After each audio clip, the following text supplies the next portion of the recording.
He's got 15 seconds. Oh, only 15 seconds? All right, you get 20. Because, I'm sorry, we debate this all the time. That what's happening here with Ilhan Omar is she's questioning the motives of those who support Israel. And it's ridiculous. Frankly, I question the motives of those who don't support Israel.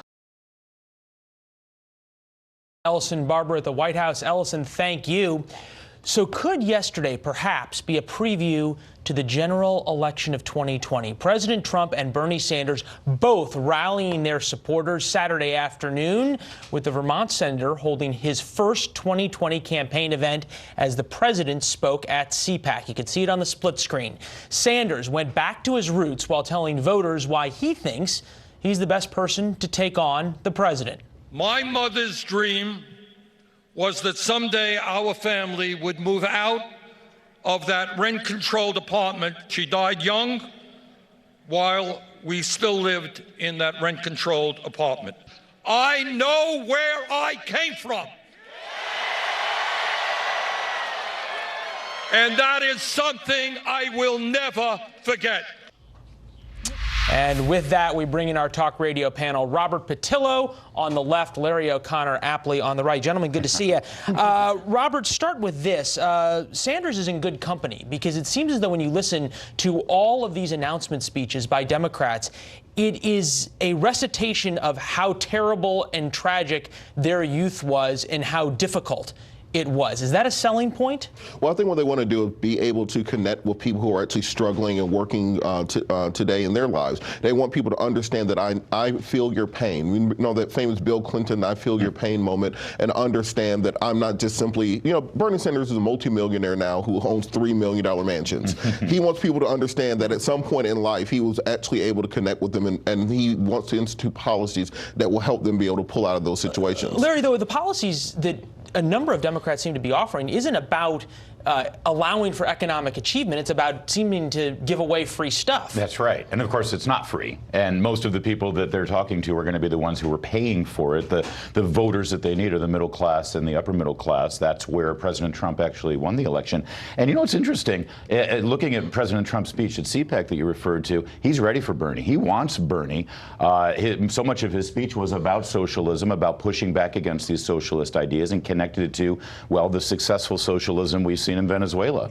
I guess the question, Robert, is why do you not hear more of an aspirational message from Democrats? It's not an American exceptionalism message. It's a, hey, America's going to give you all this free stuff because you've had it so rough and each intersectional group has been discriminated against. Yeah. Well, I think the biggest part of it is an understanding of where the base is right now. That in the early primary states, the people who are the activists, the people who are getting out early mornings to knock on doors in Iowa, those people have to be motivated and energized, and those are people who feel like they've been left behind by America. So while you have, in the green room, we're talking, there are 3 separate billionaires sending spaceships into outer space right now. When you have that kind of wealth and income inequality in a country where certain people own rocket ships and other people can't pay their light bill or can't feed their children, you have to put in policies that will help to bring those people up. But what's interesting is those billionaires all support Democrats, and President Trump, even though he's a billionaire, he actually appeals to, doesn't. But he appeals to those guys. He appeals to the middle class, blue-collar voters. That's certainly how he won the election. That's right. And he sends them a message of, this isn't about taking care of you while you're downtrodden. This is about lifting you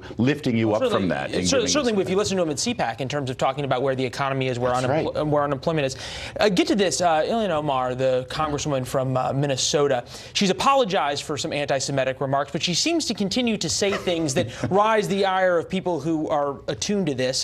This is her later statement made at an event, Busboys and Poets, I believe, at a bookstore. I want to talk about the political influence in this country that says it's okay for people to push for allegiance to a foreign country, that referring to Israel, from the chairman of the House Foreign Affairs Committee, which she is on, Eliot Engel. Her comments were outrageous and deeply hurtful, and I ask that she retract them, apologize, and commit to making her case on policy issues without resorting to attacks that have no place in the Foreign Affairs Committee or the House of Representatives. Robert, to you, Steve King, as you know, does not have any committee assignments anymore for comments that he made. How does Ilhan Omar? Well, I think what Omar, if you read the full context of the statement, she's simply asking the question of why are we not allowed to even debate issues regarding our donations and our aid to Israel? Why are we not able to debate issues such as the UN finding that Israel may have committed war crimes by killing Palestinians last year? There was a lot of debate. There's been a lot of debate about foreign aid. Yeah, well, the point is that she wants to have a space where we can have these discussions without them being considered. He's got 15 seconds. Oh, only 15 seconds? All right, you get 20. Because I'm sorry, we debate this all the time. What's happening here with Ilhan Omar is she's questioning the motives of those who support Israel, and it's ridiculous. Frankly, I question the motives of those who don't support Israel. They're our best ally in that region. It's great American policy. They're a strategic ally. They're an economic ally. And by the way, they're the freest country in that region, where people of all faiths and all races are freer than any other country in the Middle East. Why doesn't Ilhan Omar and the Democrats? Why don't the Democrats support Israel? The question should be on them. They should be defending their position. She's spoken about those issues and why she doesn't. People didn't take too kindly to some of her explanations. Gentlemen, thank you very much. Appreciate it. Good to see you. Coming up. Frankly, I question the motives of those who don't support Israel.